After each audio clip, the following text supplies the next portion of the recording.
Chapter 19. Moonface gets into a fix. The children went over to the hens that Joe had seen. They were lovely ones, but very peculiar colour, for their wings were pale green, and the rest of their feathers were buttercup yellow. They had a funny high voice, and were very friendly indeed, for they came to press themselves around the children's legs like cats. "Do you suppose Mother would like these hens of this colour?" said Joe doubtfully. "I don't see why not," said Bessie. "I think they are very pretty. The thing is, though, do they lay eggs?" One of the hens at once laid an egg. It was a large and quite ordinary colour. Bessie was pleased. "There you are," she said. "If they lay eggs as big as this one, Mother will be very pleased. How many hens are there?" 1, 2, 3, 4, 5, 6, 7. "I wonder how we could take them all." "Oh, they'll follow you," said Silky, "just like the clock follows me. Tell them that you want them, and they will come."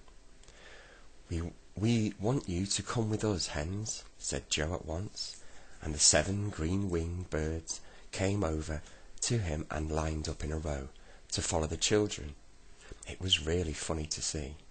"Well, that's our hens found," said Bessie, pleased. "Now for the goat and the spade." They wandered along looking at everything. It didn't matter what anyone wanted, they were sure to find it sooner or later. There were boats there were all kinds of dogs, there were shopping baskets, rings, toys, work baskets, and even such small things as thimbles. "It's the strangest land I've ever seen," said Joe. "We look pretty strange too," said Fanny, giggling, as she looked around and saw 7 hens and a big clock plodding along behind them. "Oh, look, there's the dearest, prettiest white goat over there I ever did see. Do let's take her." Sure enough, not far from where the lonely white nanny goat was with soft brown eyes and perky ears. She looked quite ordinary, except for the 2 blue spots on her tail. "Little white goat, come with us," cried Fanny, and the goat trotted up at once. It took its place behind the hens, but it didn't seem to like the clock, which bumped into it every now and again, just to tease it. "Don't do that, clock," said Silky. "I hope your clock won't be a nuisance," said Bessie. "It's not behaving like a grandfather, is it?" "It's a bit of a tease, I think." "Now the garden spade," said Joe, as he suddenly saw a fine, strong spade hanging up on a fence, with some other gardening tools. "What about this one, girls? This looks strong enough for Father, doesn't it?" He took it down and dug into the ground. It was a splendid spade. Joe put it over his shoulder, and the 4 of them grinned joyfully at each other. "We've got everything we want," said Joe. "Come on, we'll head back to old Moonface, then we'll take some cakes for tea." So, followed by the 7 hens, the white goat, and the clock, the 4 of them made their way back to where they had left Moonface. But he wasn't sitting there. He wasn't sitting where they had left him. He was pulling at a lovely rug which was hanging from a tree. It was perfectly round, with a hole in it in the middle. "Hello, hello," yelled Moonface as he saw them. "Look what I've just got. Just what I've always wanted for my round tree room. A round rug with a hole in the middle where the slippery slip begins. Fine. But Moonface, you said you would watch to see that the land of Take What You Want Back didn't go by the faraway tree. All right, didn't you? No, sorry. But Moonface, you said you'd watch to see the land of Take What You Want kept by the faraway tree. All right, didn't you?" said Silky anxiously. "Where is the hole that leads to the top of the tree?"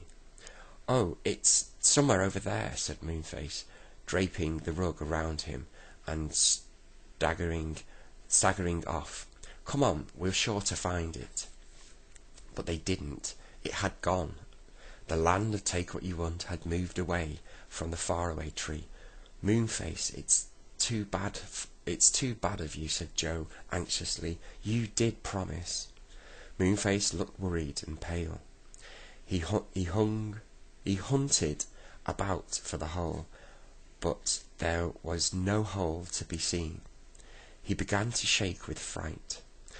I've got you all into trouble, into a terrible fix, he said, with a trembling voice. Here we are, stuck in this land where there's everything we want, and only thing we want is to get away. Everyone looked upset. This was too bad. I feel cross with you, Moonface, said Joe, in his stern voice. You said you'd keep guard, and you didn't. I don't think you are much of a friend, and I am ashamed of you too, Moonface, said Silky, who had tears in her eyes.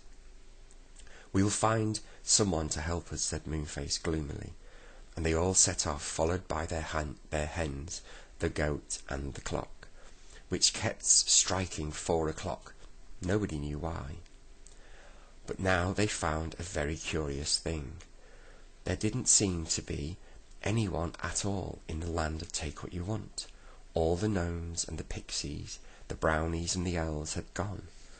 They must have known the land was going to move off, said Moonface with a groan, and they all slipped down the ladder in time.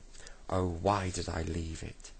They wandered all over the land, which was not really very large, but was more crowded with things and animals than anywhere they had ever seen. I can't think of what to do, said Silky. It's true that there is everything we would ever want, but we shan't starve, but it isn't the sort of place that we want to stay forever. They walked here and they walked there, and then suddenly they came to something they hadn't noticed before.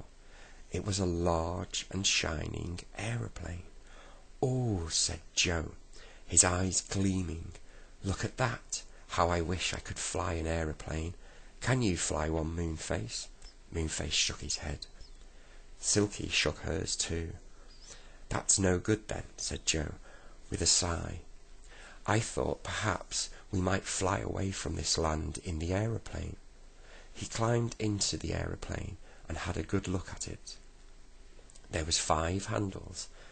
There was one that had a label that said up, another one with a label that said down, a third that said straight on, and a 4th and 5th that said to the right and to the left. He stared at the handles in excitement. I believe I could fly this aeroplane, he said. I do believe I could fly. It looks quite easy. No, Joe, don't, said Bessie in alarm. But Joe had pressed the handle labelled up, and before anyone could say another word, the shining aeroplane had risen upwards with Joe, leaving the others staring open-mouthed on the ground below. Now Joe's gone, said Fanny, and burst into tears. The aeroplane rose up and up. It circled around. Then Joe pressed the handle labelled to the right. It flew straight on when it passed the 3rd handle, and then it flew down when he pressed the down handle. It was just as easy as that. Joe flew nearly down to the ground and landed not far away from the others. They rushed to him, shouting and laughing. Joe, Joe, did you really fly it yourself? Well, you saw me, said Joe, beaming at everyone and feeling most tremendously glad and grand. It's quite easy. Get in, everyone, and we'll fly off. Maybe we'll come to somewhere that Moonface knows, if we fly long enough. They all got in. Bessie packed the 7 squawking hens in at the back and sat the white goat at her knees. The spade went on the floor, and the clock made a nuisance of itself because it wouldn't stay where it was put, but kept climbing over everybody's feet to look out of the window. Silky began to wish she hadn't brought it. "Ready?" asked Joe, pressing the handle marked up, and up they went. What a lovely feeling it was. They really couldn't help feeling excited. Silky's clock got terribly excited too. It struck 29 without stopping. "I shan't wind you up tonight if you don't keep quiet," said Silky suddenly, and that finished the clock. It lay down in the corner and didn't say another ding or another dong. Where are we off to, I wonder?" said Bessie, but nobody knew.